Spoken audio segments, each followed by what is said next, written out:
মায়ের সাথে আন্ডারস্ট্যান্ডিং খুবই ভালো। অনেক ভালো। আমার মা আমার ফ্রেন্ডের মতো, সব কিছু শেয়ার করি। একদমই ভালো না।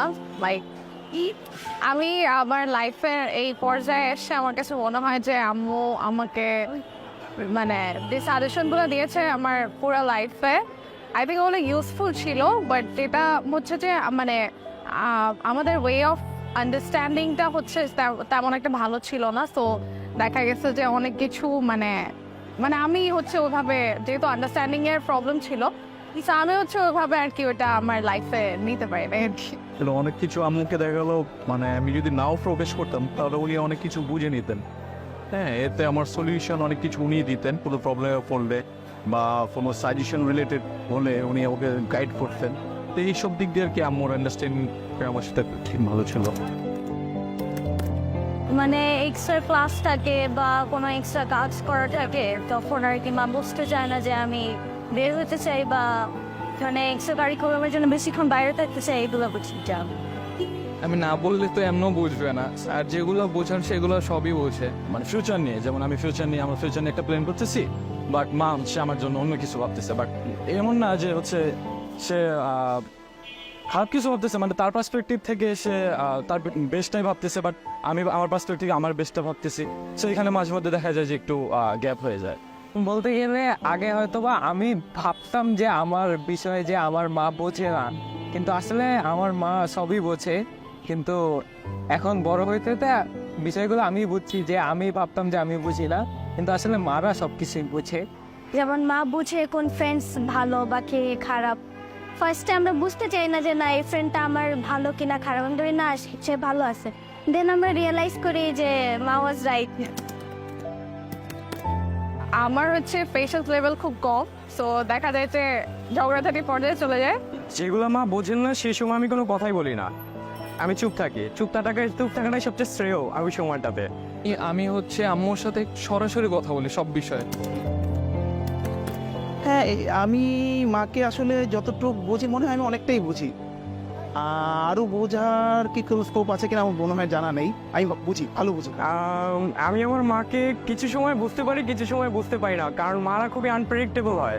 অনেক কিছু হয়তো মানে দরকার, মানে ও আমারও দরকার, সেটা আমারও দরকার, কিন্তু আম্মু সেটা হয়তো স্যাক্রিফাইস করে আমার জন্য দিতেছে, সেটা বুঝতে দেয় না। কিন্তু হয়তো মাঝে মাঝে আমি বুঝে ফেলি, কিন্তু আম্মু কখনো এটা বুঝতে দেয় না।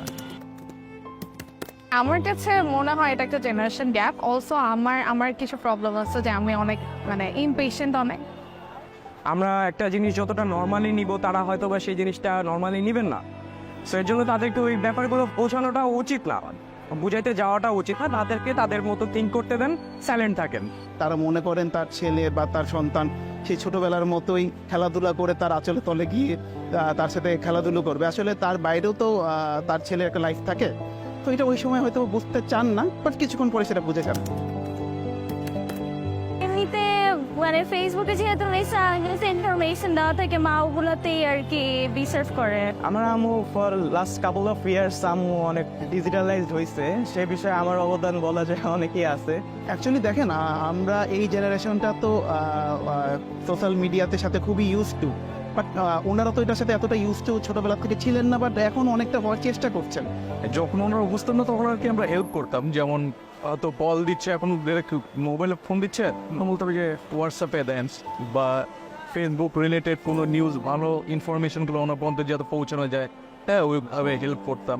হ্যাঁ, আম্মুকে বোঝানোর চেষ্টা করি, অনেক সময় হেল্প করি। দেখা যায় আম্মু পাসওয়ার্ড ভুলে গেছে সোশ্যাল মিডিয়ার, কিংবা দেখা গেছে একটা জিনিস আম্মু বা সোশ্যাল মিডিয়ায় পেয়ে হচ্ছে কি ওটাকেই হচ্ছে বিলিজ করে মানে বলতেছে দেখো এরকম একটা শুনলাম যে এই খাবারটা খেলে এরকম কিছু হয়, তুমি এটা খাবা না, এরকম হয়, তুমি এখানে যাবা না। তো আম্মুকে তখন ওই যে বোঝানোর চেষ্টা করি যে আম্মু ফেসবুকে তো দেখো তুমিও চাইলে কিছু লিখতে পারো, কিংবা কোনো পেজের মাধ্যমে কোনো নাম ছাড়াও হচ্ছে গিয়ে আমি কিছু লিখে বলে দিতে পারি যে এটা খারাপ, তো তার মানে এইটাই না যে তুমি এটা বিলিভ করবা। আমও অনেক এখন হচ্ছে এটার সাথে অ্যাডজাস্ট হয়ে গেছে। আমও তো আগের জেনারেশন, দেখা যায় যে আমাদের বর্তমান জেনারেশন তো সোশ্যাল মিডিয়া ডিপেন্ডেন্ট।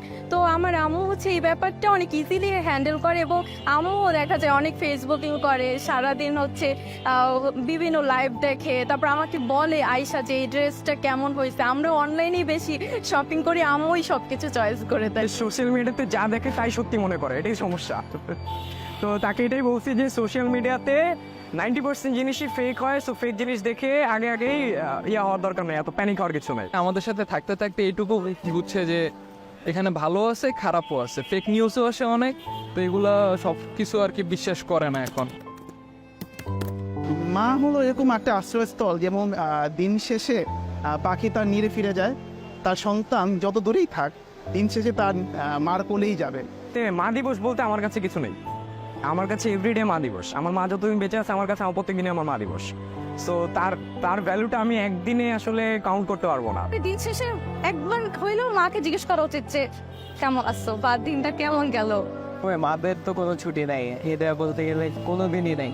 যেদিন থেকে আমরা জন্ম নিয়েছি ওই দিন থেকে আমাদের মারা আমাদের ভিতরে অনবরত আর কি সময় দিয়ে যাচ্ছে। তো এই একদিন যদি আমরা তাদেরকে ছুটি দিতে পারি, একদিন কেন আমার মানে হয় যে প্রত্যেকদিনই তাদেরকে ছুটি দেওয়া আসলে, বাট একদিন যদি আমরা কিছু একটা স্পেশাল করতে পারি সেটাই আর কি।